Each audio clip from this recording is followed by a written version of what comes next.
This is DD India. You're watching Express News, a program where we bring you top 100 news of the day. I'm Tanvi Taneja. Let's begin. Prime Minister Narendra Modi on Wednesday chaired a meeting to review the progress in India's tourism sector.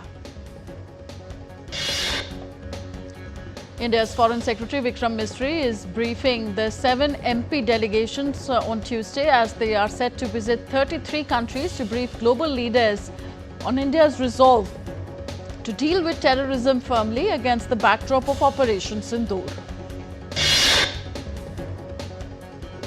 India's multi-party outreach to rally global support for its war against terror emanating from Pakistan is aimed at major countries and the West Asian region. 7 political delegations will be touring the world to reach out to the current members of the United Nations Security Council, both permanent and of course non-permanent members, and to those who will be at the table of the UN next year.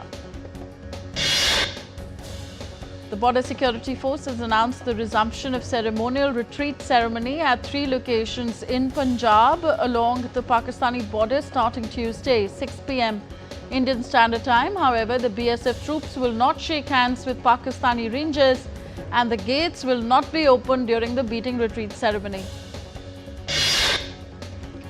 Chief of Army Staff General Upendra Dwivedi visited the historic border town of Longewala in Rajasthan, honouring the bravery of soldiers who defended India against the overwhelming odds.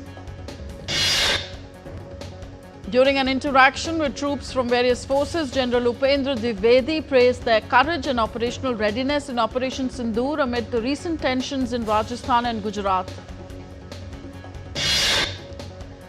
External Affairs Minister Dr. S. Jaishankar met Prime Minister of the Netherlands, Dick Schoof, in The Hague on Tuesday. The minister appreciated Schoof's commitment for taking the India-Netherlands partnership to newer heights. Earlier, External Affairs Minister Jaishankar interacted with representatives of the Indian community in the Netherlands and highlighted the contribution of the community to build a stronger relationship between India and the Netherlands. India's Commerce Minister Piyush Goyal held talks with the US Secretary of Commerce Howard Lutnick to expedite the first tranche of the India-US bilateral trade agreement. Finance Minister Nirmala Sitharaman inaugurated the commemorating ceremony marking 16 years of Competition Commission of India. While addressing the event, Nirmala Sitharaman highlighted the government's vision for CCI's future role and praised the CCI for playing a significant role in driving India's economic growth. India's Union Minister for Agriculture and Farmers' Welfare, Shivraj Singh Chauhan, was the chief guest at the annual conference of Vice Chancellors and Directors of Indian Council of Agriculture Research Institute. The theme of the year is Convergence for Action, Shaping Agricultural Research, Education and Extension for Viksit Bharat at 2047. Dr. Jitendra Singh, Union Minister of State for Science and Technology, was present at the inauguration of CSIR Startup Conclave 2025. Chief Minister of Maharashtra, Devendra Fadnavis, inaugurated the conclave. Jitendra Singh urged people to think about how they will add value to the startup economy. He urged people to explore sectors which are unexplored till now, including marine resources. Indian Minister for Food and Public Distribution Prahlad Joshi launched the Depot Darpan, Anna Mitra and Anna Sahayata apps in New Delhi. These apps are aligned with the government's aim of advancing the country's food security through digital innovation. Prime Minister Narendra Modi will virtually inaugurate more than 100 railway stations across the country through virtual medium on 22nd of May. Prime Minister Modi expressed grief over the demise of Dr. M.R. Srinivasan, a stalwart of India's nuclear energy program. Prime Minister Modi wrote that his instrumental role in developing critical nuclear infrastructure has been foundational to India being self-reliant in the energy sector. The 8th meeting of the India-US Joint Working Group on Aircraft Carrier Technology Cooperation was organized in India from May 13th to 16th. A 6-member US delegation visited various defense establishments in Delhi and Goa. Indian Navy will induct and unveil the name of the ancient stitched ship during a ceremonial event on Wednesday. Union Minister of Culture Gajendra Singh Shekhawat will preside over the ceremony as the chief guest. Sub-Inspector Geeta Samota of India's Central Industrial Security Force (CISF) has created history after becoming the first woman officer of CISF who hoisted the tricolour on Mount Everest. On to business news now. Indian equity indices traded lower on Tuesday. Sensex plunged 806 points to close at 81,250. The Nifty at the National Stock Exchange slipped 261 points to settle at 24,683. The Indian rupee closed weaker against the US dollar on Tuesday. The domestic currency ended 25 paise lower at 85.64 rupees. Gold futures maturing on June 5th were priced at 93,564 rupees per 10 grams on the multi-commodity exchange. Silver futures for July 4th maturity stood at 95,788 rupees per kilo on the MCX. Brent crude futures fell 0.7 cents to $65.48 per barrel on Tuesday. In a move that could redefine its AI alliances, Microsoft has announced to host Grok, the generative AI model from Elon Musk's xAI, on its Azure AI Foundry. The Reserve Bank of Australia on Tuesday cut its main cash rate by 25 basis points to 3.85%. This is the first time that the Reserve Bank of Australia changed interest since 1990. China cut benchmark lending rates for the first time since October on Tuesday, while major state banks lowered deposit rates as authorities work to ease monetary policy to help buffer the economy.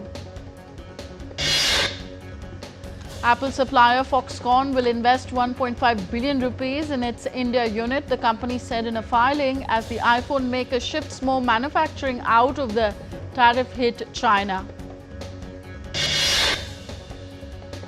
US President Donald Trump held a phone call with Russian President Vladimir Putin and later with Ukrainian President Volodymyr Zelensky, signaling fresh willingness to pursue a ceasefire. Trump touted real progress, declaring that Russia and Ukraine will immediately start negotiations towards a ceasefire, potentially ending a conflict that has now entered 3 long years. Kremlin aide Yuri Ushakov said that Russian President Vladimir Putin and his US counterpart did not discuss a timeline for a ceasefire in Ukraine during their 2-hour phone call on Monday. Zelensky stressed the need for an immediate ceasefire and revealed efforts to organize a high-level peace summit with the US, EU, UK, Russia and Ukraine. European and US leaders have welcomed Pope Leo's offer to host peace talks at the Vatican. Italian Prime Minister Giorgia Meloni, French President Emmanuel Macron and German Chancellor Friedrich Merz spoke with Trump in support of the renewed negotiations. Ahead of a meeting with European ministers in Brussels, NATO's Secretary General Mark Rutte on Tuesday said that it is very positive that the US administration is involved in the Ukraine peace effort, but it is crucial that Europeans and Ukraine are consulted as well. On Monday, Israel's military confirmed that 5 UN trucks carrying supplies, including baby food, were allowed through the Kerem Shalom crossing. Israeli Foreign Ministry Director General Eden Bar-Tal said that aid distribution points inside Gaza should be up and running within days. On Monday, the Israeli military issued fresh evacuation orders for parts of southern Gaza, warning residents in Khan Yunis to flee towards the coast ahead of what it called an unprecedented attack. French President Emmanuel Macron hailed a record $22 billion in foreign investment during the Choose France conference at the Palace of Versailles on Monday. The US Supreme Court on Monday allowed the Trump administration to proceed with plans to end temporary protected status, which is TPS, for approximately 350,000 Venezuelans who have been shielded from deportation due to the ongoing crisis in their home country. Colombia's foreign ministry said on Monday that it had been informed about a flight suspension by Venezuela's government, although had not yet received information about any detained Colombians. The first group of undocumented migrants flew out of the United States under a new government initiative, Project Homecoming, the Department of Homeland Security announced on Monday. US President Trump signed a bill called Take It Down Act on Monday, making it a federal crime to post revenge porn, whether it is real or generated by artificial intelligence. It was passed with overwhelming bipartisan congressional support. Former US President Joe Biden's cancer diagnosis has fueled a political battle after Donald Trump raised questions about the timing of Joe Biden's prostate cancer diagnosis. Trump suggested that the public should have been informed earlier, fueling speculation about a cover-up. The United States announced the formation of a new unit that will crack down on federally funded universities that have diversity, equity, and inclusion policies using a civil anti-fraud law, the Justice Department said in a memo. The US Department of Health and Human Services said on Monday that it is terminating $60 million in federal grants to Harvard University due to its failure to address anti-Semitic harassment and race discrimination. Taiwan's President Lai Ching-te said his country wants peace and dialogue with China as war has no winners. He also said that the government must continue to strengthen the island's defenses as he marked 1 year since taking office. Hundreds of ride-hailing drivers staged protests on Tuesday in several cities in Indonesia to demand higher pay, rejecting a planned merger between the country's largest tech company GoTo and US-listed ride-hailing firm Grab. Members of the World Health Organization adopted a landmark agreement on Tuesday on how to prepare for future pandemics following the COVID-19 outbreak, which has killed millions of people between the years of 2020 and 2022. We're heading for a short break here in Express News. We'll be back in just a bit. Stay tuned to DD India.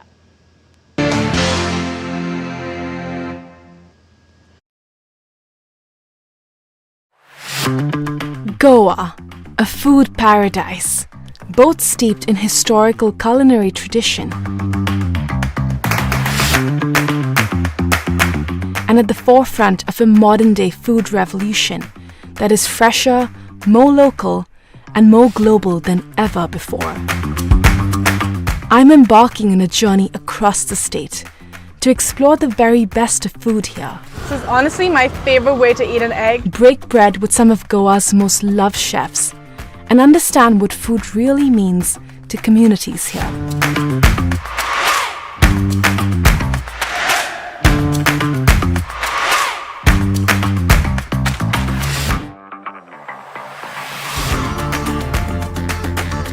Watch Postcards from Goa on National Geographic.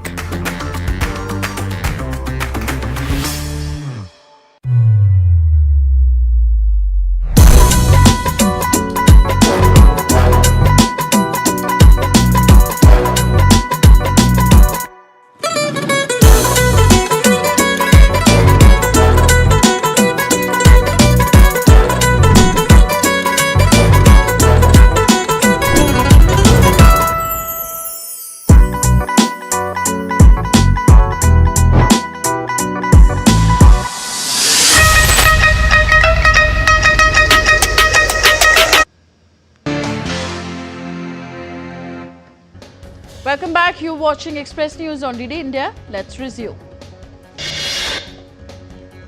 A powerful tornado tore through Grinnell, Kansas, damaging homes and toppling trees and power lines. Authorities confirm no serious injuries or fatalities.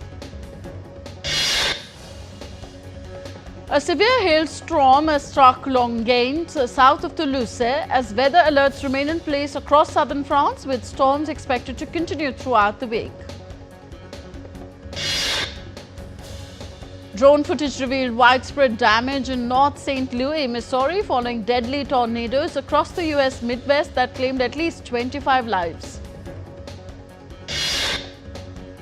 Tokyo marked the hottest day of the year with a temperature of 31.1 degrees Celsius as per Japan's meteorological agency. India's weather department issued a red alert for Karnataka, forecasting more rain over 5 days. Bengaluru saw severe waterlogging and traffic chaos on Tuesday. Bengaluru's heavy rains turned deadly, claiming 3 lives, 2 by electrocution and 1 due to a wall collapse amid widespread flooding. A cyclonic circulation over the Bay of Bengal and a likely low-pressure system near Karnataka by May 22nd may bring heavy rains to Tamil Nadu and nearby regions. Kerala remains under an orange alert until May 24th as the southwest monsoon brings intense rain, strong winds and lightning across the state. A yellow alert has been issued for 5 hilly districts in Uttarakhand with anticipated rain, offering much needed relief from the ongoing heat wave. India's capital Delhi is enduring extreme heat with temperatures forecast to reach 46 degrees Celsius and the minimum hovering near 31 degrees Celsius, pushing heat stress to dangerous levels.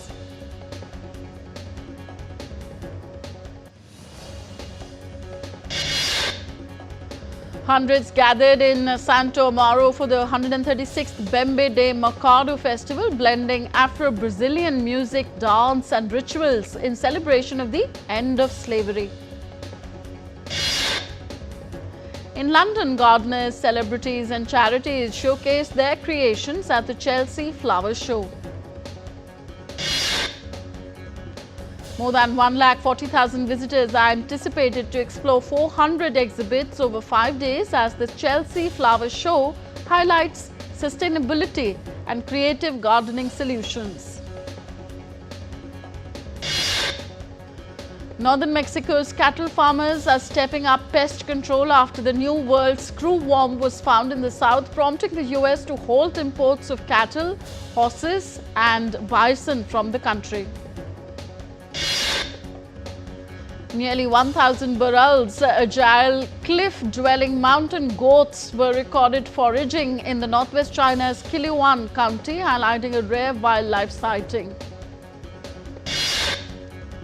A retrospective exhibition in China celebrates the legacy of Wang Chao, one of the nation's iconic modern artists, known for vividly portraying life along the southern coast. Computex, Taiwan's premier tech expo, opened in Taipei, showcasing cutting-edge AI and robotics innovations to thousands of global industry participants. Brazil is investigating a highly pathogenic avian flu outbreak among wild birds in a Rio Grande do Sul zoo to determine links to its first commercial poultry case. At 4,000 meters altitude, farmers in China's Xinjiang region marked the traditional Wonggao festival, celebrating the upcoming harvest with age-old customs. With ballet, wine, horse races and dance, Tibetan farmers celebrated the 1,500-year-old Wanggu festival, expressing hope for a plentiful harvest season.